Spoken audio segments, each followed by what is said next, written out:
aujourd'hui notre 367e journal de bord. Jean-Marie Le Pen, bonjour. Bonjour. Alors, nous débuterons ce blog par un bref retour en arrière concernant le précédent, dans lequel votre emploi du mot fourné en réponse à une de mes questions a suscité un tollé politico-médiatique. Vous vouliez revenir à ce sujet? Oui, d'abord, je vais y revenir pour remercier les centaines d'amis du Front National qui m'ont envoyé soit des tweets, soit des mails, soit des, comment dirais-je, enfin autre chose. Des messages de soutien? Oui, c'est comment ça s'appelle? Oui, c'est les mails, je crois que c'est... Bon, bref. Des SMS? Bon, là-dessus, il y avait quelques aigreurs, sans doute, de gens qui, je pense, malheureusement, ne savent pas parler français. C'est ainsi, par exemple, que je me suis fait reprocher d'avoir traité Noah de cochon. Parce que j'avais dit « cochon qui chante des dits ». Alors, les gens ne connaissent pas, ceux qui ne connaissent pas cette expression, pensent que je suis un grossier personnage, alors qu'eux sont des incultes.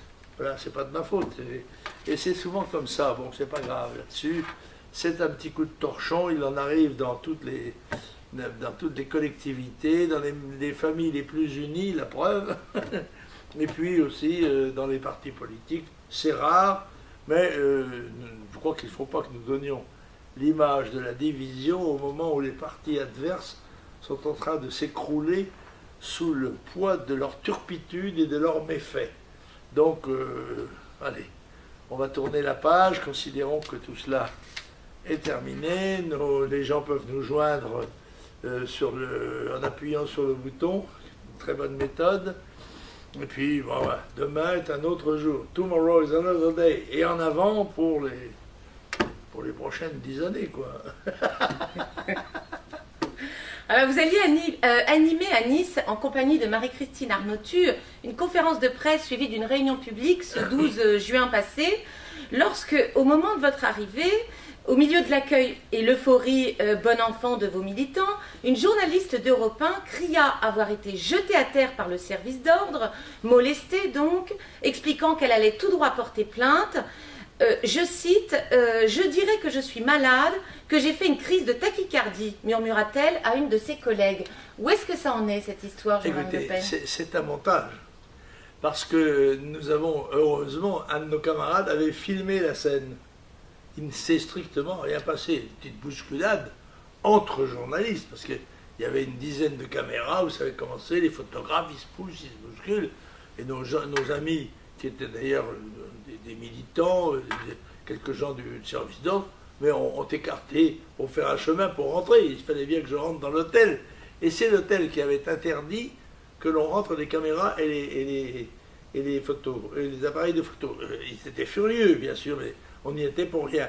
Et je crois que c'est un piège, c'est faux. Eh bien, que cette dame porte plainte et qu'elle fasse... il y aura une enquête de police, ça sera d'autant plus intéressant qu'il y avait 2 policiers dans l'assistance, n'est-ce pas? De ce qu'on appelait autrefois les RG, je ne sais pas comment ça s'appelle maintenant, la DCRI ou quelque chose comme ça, qui auraient été témoins. Et on peut s'étonner quand même qu'avec toutes ces caméras et toutes ces photos, personne n'ait pris un seul exemplaire, une seule photo ou un seul rush de cet événement qui évidemment n'aurait été porté à notre passif. On aurait dit, voyez, c'est épouvantable ce qu'ils produisent. Je crois que cette dame a dû avoir quelque chose qui n'allait pas très bien dans sa tête, et elle voulait se mettre en valeur. Elle n'avait pas de photos ni de texte, alors en conséquent, elle a raconté ça à sa direction. D'accord, donc c'était une mise en scène. Oui, absolument. Bien. Alors, le président de l'Union syndicale des magistrats s'insurge contre le vote très à gauche, a-t-il dit, du Sénat, à propos de la réforme pénale. La magistrature française ouvrirait-elle enfin les yeux, Jean-Marie Le Pen? Écoutez, l'USM, on sait bien que c'est un syndicat, disons, relativement modéré, car nos spectateurs doivent savoir que quand nous allons devant les tribunaux, nous avons une chance sur 3, et un peu moins même, de tomber sur des gens du syndicat de la magistrature qui sont un syndicat extrémiste, un syndicat qui rompt avec la justice, qui prétend être engagé et qui évidemment à chaque fois nous donne tort, quelles que soient les circonstances. Donc que d'autres magistrats se rendent compte qu'il y a des difficultés entre les citoyens et la justice, c'était une bonne chose qu'ils se rendent compte que les sénateurs vont encore plus loin qu'il leur était demandé dans le laxisme judiciaire, dont les conséquences vont être dramatiques, bien évidemment, car la suppression relative, mais quand même assez globale, des sanctions, va se traduire évidemment par des poussées d'insécurité considérables qui amèneront tôt ou tard, évidemment, à reprendre en main les conditions de sécurité du peuple français. Alors, la laïcité est considérée comme un racisme d'État par un collectif de femmes voilées, soutenu entre autres par Noël Mamère, Clémentine Autain. Ces femmes sont allées réclamer l'abrogation de la circulaire Châtel, celle qui interdit aux femmes portant le voile d'accompagner les élèves d'établissements scolaires publics lors des sorties de classe. Quel est votre avis à ce propos, Président? C'est vrai qu'on disait « Ma mère Noël est une ordure », c'est un titre de film. Oui, le Père Noël est une ordure. C'était pas la mère, c'était le père, bon, d'accord. Et oui, il est évident qu'il y a une pression constante qui est exercée par des milieux musulmans extrémistes pour gagner à la main, en quelque sorte, avec la technique du voleur chinois, sur la volonté de résister de l'opinion française, de ne pas se laisser imposer, en quelque sorte, les mœurs d'autres pays, les mœurs de gens qui arrivent chez nous, et qui prétendraient vivre comme chez eux, s'ils ont le regret de vivre comme chez eux, qu'à cela tienne, ils peuvent toujours retourner d'où ils viennent. Voilà. Mais tant qu'ils sont en France, ils doivent se plier aux mœurs et aux coutumes françaises et à la loi.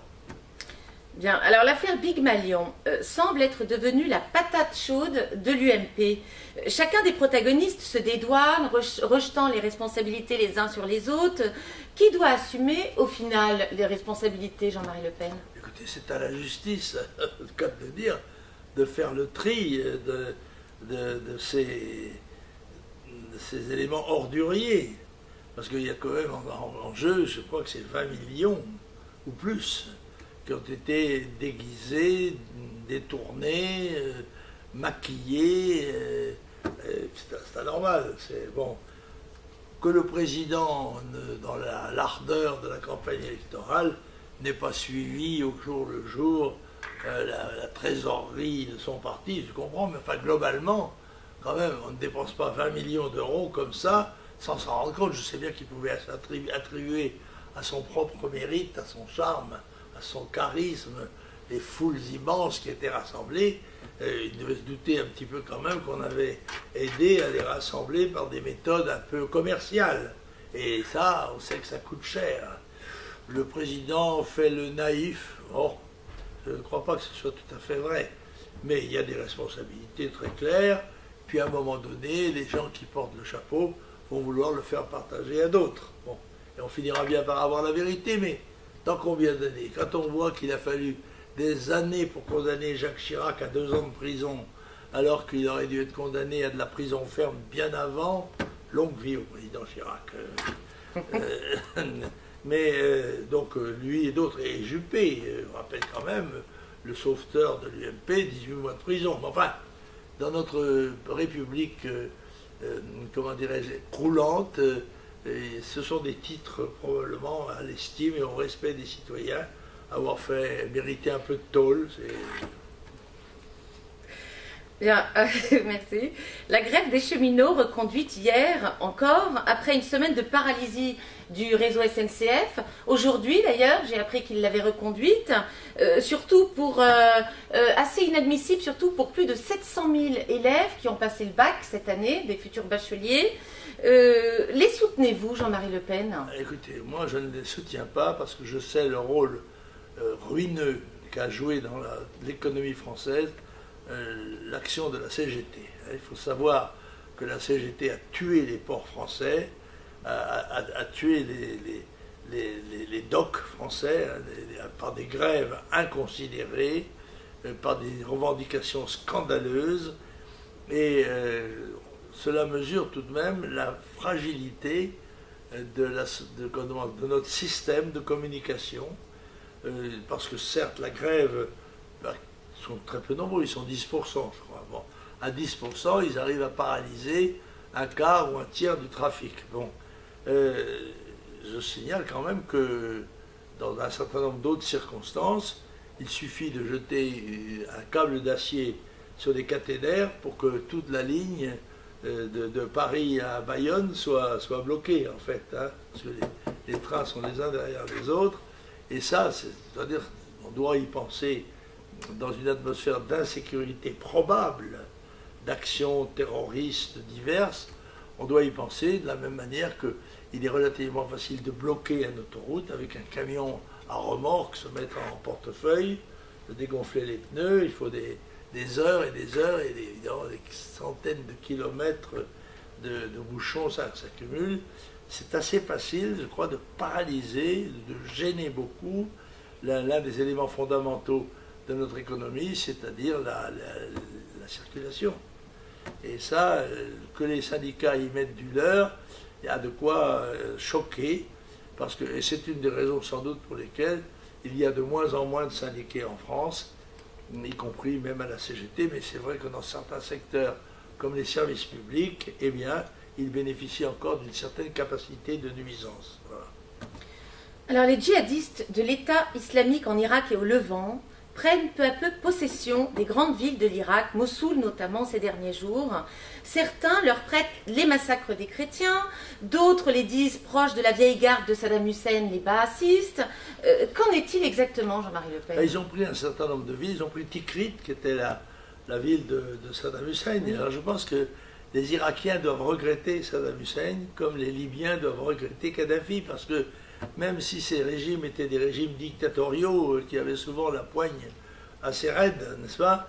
Eh bien, il y avait de l'ordre et une économie qui fonctionnait et bon, une vie normale. Alors que maintenant, ces pays sont livrés à l'anarchie, au chaos, aux violences. Il n'y a pas de jour en Irak, il y a plusieurs dizaines de morts dans les attentats et ça ne peut que s'aggraver. Alors, les Américains ont envoyé, me dit-on, ce matin, 300 spécialistes dans... Des forces spéciales? Des forces spéciales, mais je pense d'ailleurs qu'une grande partie des gens qui défendent Bagdad sont des mercenaires américains. Vous savez que l'armée américaine, sur ces théâtres d'opération, utilise presque dans les mêmes chiffres hein, des mercenaires, avec le gros avantage, c'est qu'ils n'entrent pas dans le compte des morts. Pas? Quand ils meurent, ceux-là, c'est de la chair à canon, en quelque sorte, que les États-Unis se payent avec du dollar tiré, on le sait, à la machine. Hein, bon, voilà. Alors, oui, peut-être il y aura peut-être une bataille à Bagdad, d'autant que je rappelle tout de même, pour mettre bien les choses au clair, qu'il y a une majorité de chiites en Irak, n'est-ce pas, et une minorité de sunnites. Les sunnites étaient le parti, en quelque sorte, c'est la religion minoritaire, mais de Saddam Hussein et des bassistes. Alors, ces chiites, évidemment, sont en relation avec les Iraniens, qui sont chiites aussi, et Hezbollah, en Syrie, tout ça. Je crois que la géographie, la géopolitique de toute cette région est en train de se modifier sous la poussée du terrorisme islamique. Et cela, c'est quelque chose dont les Américains et les Alliés, les Français aussi, sont directement responsables. Ils ont été soulevés le couvercle, comme Asmodée, n'est-ce pas, le couvercle de la marmite, et bien tout cela est en train de déborder de partout. Et le rôle joué par la France et le gouvernement de M. Sarkozy dans l'aggravation de ce qui s'est passé en Libye, de M. Juppé, qui s'angoissait de savoir que les blindés de Kadhafi allaient prendre la ville de Benghazi, qui était en effet un des centres principaux de l'islamisme militant et extrémiste. Bon. Donc nos responsabilités sont très grandes et nous n'avons pas fini de voir le développement de ces désordres dans toute l'Afrique, en tous les cas au moins dans toute la partie nord de l'Afrique, pour ne parler que d'elle. Oui, mais alors toujours à ce sujet, le chef de la diplomatie irakienne, Okhar Zebari, réclame l'aide de l'aviation militaire américaine, ce à quoi Barack Obama lui a répondu qu'il n'enverrait pas de troupes au sol. C'est un peu après moi le déluge, non? Non, ils vont envoyer de l'aviation, bien sûr. C'est une technique américaine qui est très connue, souvent d'ailleurs de très très haut, parce que Si c'est pas trop haut, on risque de se faire descendre, comme s'est fait descendre un avion contenant 49 parachutistes en Ukraine, n'est-ce pas, qui ont été abattus par des armes antiaériennes. Il en existe. Alors, je ne sais pas, je dois dire que les Américains, qui ont tout de même un sens de l'humour assez relatif, ont envoyé un porte-avions dans la région, le George Bush. Ça ne s'invente pas. Avez-vous un pauvre con de la semaine, Jean-Marie Le Pen? Cette fois-ci, pardon madame, ce sera une dame. Oui, une pauvre conne pour laquelle je n'ai pas d'indulgence, qui est Joëlle Bergeron, conseillère municipale de Lorient, qui est député européen, qui a rejoint le groupe de M. Farage, le groupe de UKIP. En faisant une déclaration, elle s'est aperçue, après son élection, en quelques minutes quand même, qu'elle était dans un parti raciste et fasciste. Or, elle est au Front National, à ma connaissance, depuis 40 ans. Je ne dis pas l'âge des dames d'habitude, mais enfin là on peut. Et elle était surtout l'épouse d'un remarquable militant, remarquable, qui était Daniel Bergeron. Et je dois dire que Marine, m'ayant demandé d'intervenir pour s'assurer qu'elle rejoindrait notre groupe, puisque, je ne sais pas, dans leurs accords, elle devait démissionner. Moi, je ne suis jamais tout à fait d'accord avec ces méthodes-là. Mais enfin, bref, qu'elle rejoigne au moins le groupe du Front National. Et elle avait donné sa parole d'honneur en se référant à la mémoire de son mari, il y a 10 jours, par l'intermédiaire de notre ami René-Marie Boin. Elle lui a dit, vous direz au président que je rejoindrai le groupe du Front National. Et puis elle a rejoint le groupe de M. Farage. Et ce qui est assez étonnant, c'est qu'elle avait été contactée par ce groupe anglais déjà depuis un certain nombre de jours. C'est quand même assez curieux, quoi.